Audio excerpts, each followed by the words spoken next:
Thank you.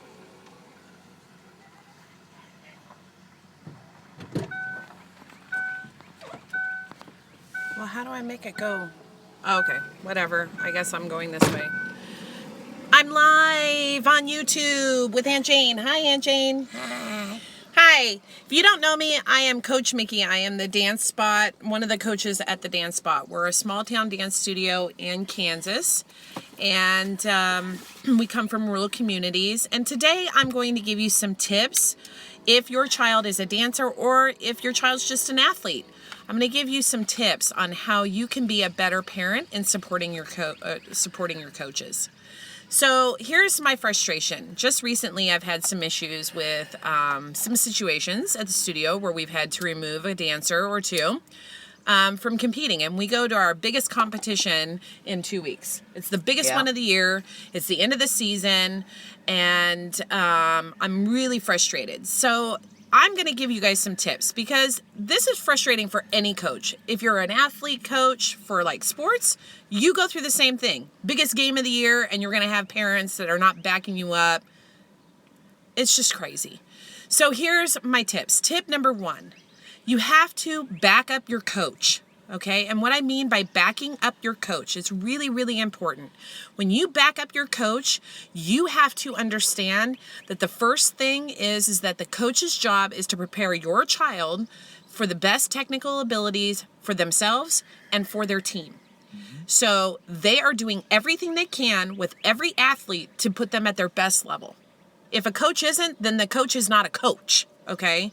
But I guarantee you every single person who, whether they've done rec ball or they're running dance studios like me, that is our number 1 job.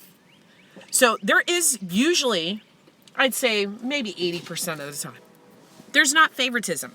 Now everybody always thinks there's favoritism, and that's a bunch of farcy poo-poo, but it's a fact. There are not favoritism. What favoritism really means is that when a child stands out, so say the child has a natural born gift, can just throw the ball super hard, or they're like just naturally born to turn or leap or something, or their flexibility is just comes from God, okay?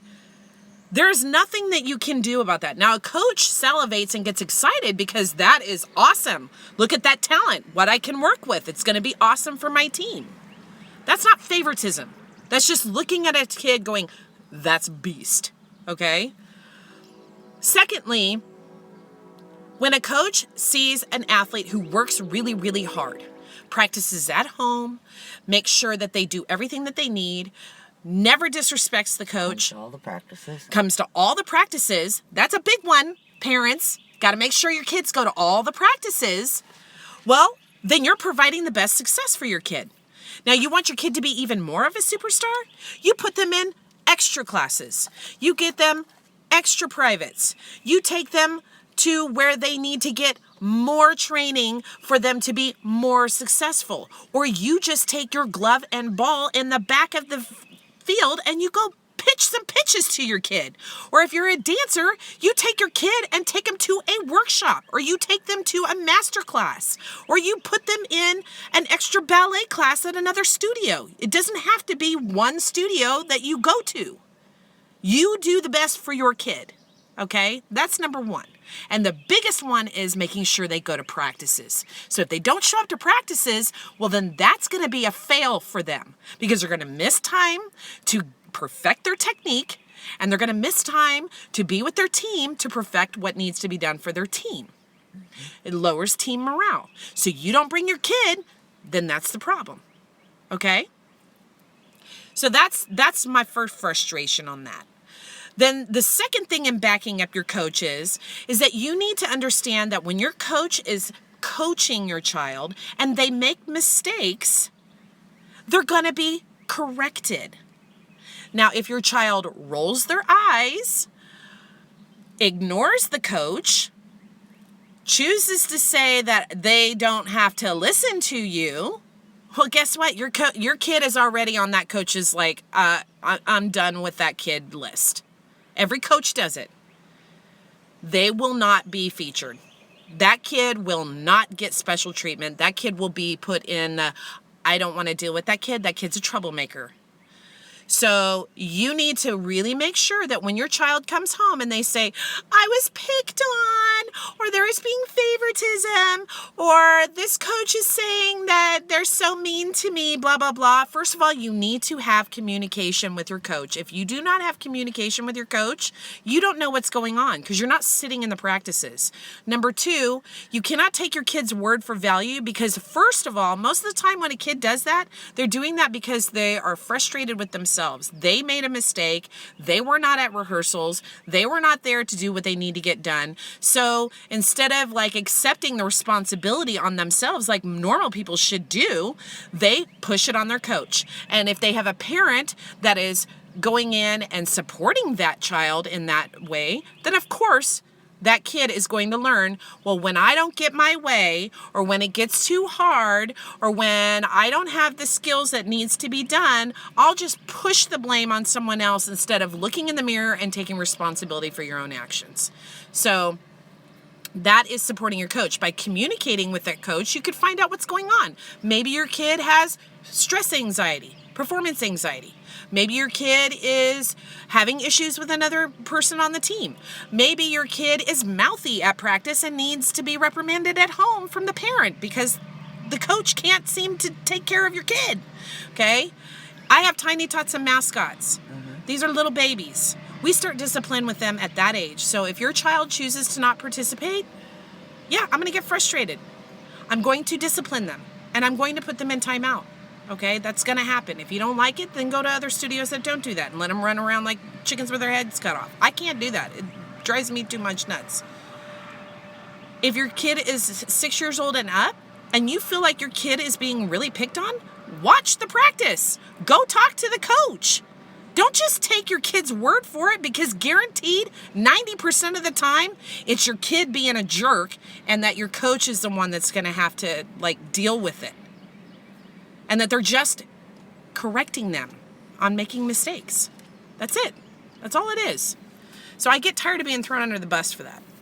And then last but not least, about supporting your coaches, we, as a dance studio coach, as a dance studio owner, we're not a recreational program. This is not an after-school activity.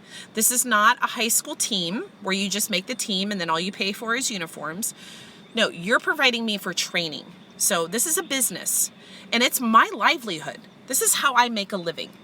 So when you don't pay me your monthly dues, first of all, I have to discipline your child by not allowing them to be in practice. Because if they're not going to pay their monthly dues, they can't take class, they can't get the training, and it holds everybody back. If you don't pay your costume fees, it holds us back from getting our costumes or getting better costumes. If you don't pay your competition entry fees, it holds the team back, or I end up eating the cost because I don't want to hurt the team by not having the team be able to compete because you didn't pay your fees. So you have to pay your fees. That's like really, really important, okay? Bring them to practice, make communication, and pay your fees. That's all we ask you to do, okay? So if you do those things as a parent, I'm telling you, you're going to have such a better relationship with your coach. Your coach is going to take a little more interest in making sure that you feel comfortable and that you're aware of what's going on. They're going to see, maybe it could be something that's going on at home with your kid and why they're not having a successful time at whatever activity they're doing. And finally, when you have that communication, I'm telling you, it takes a huge burden off everyone. It puts the responsibility on that kid, whether it's an athlete or a dancer.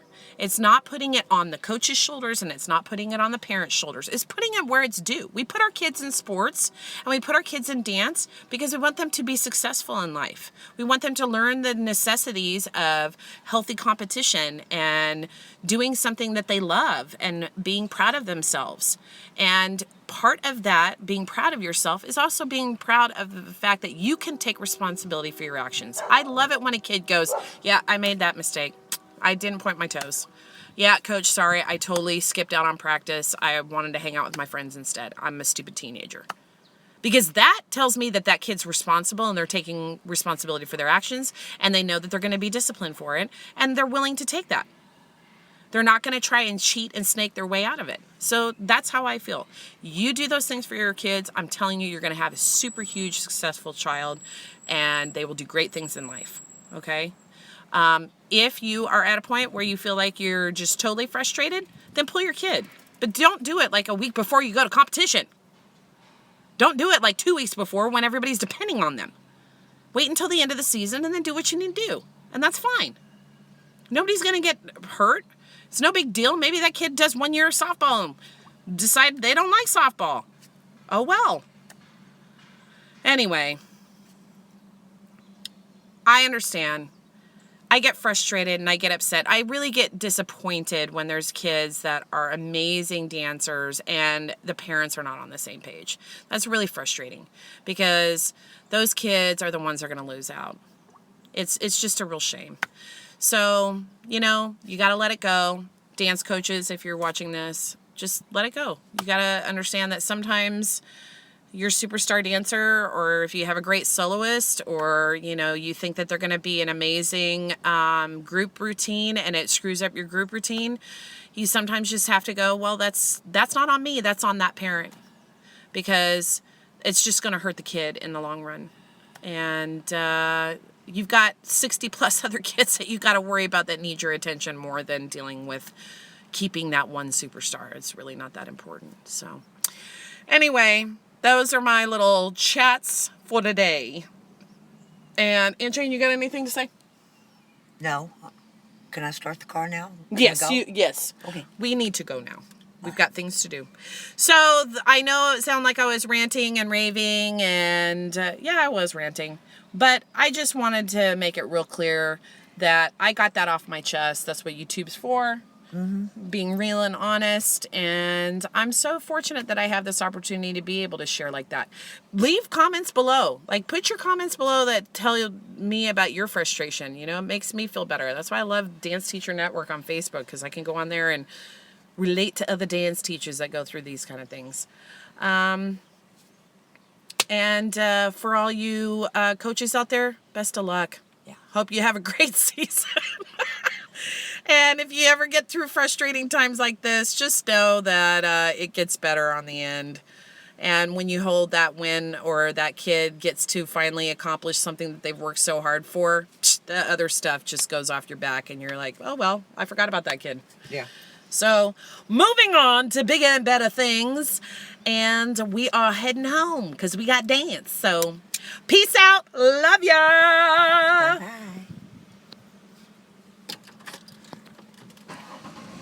I didn't want to start the car and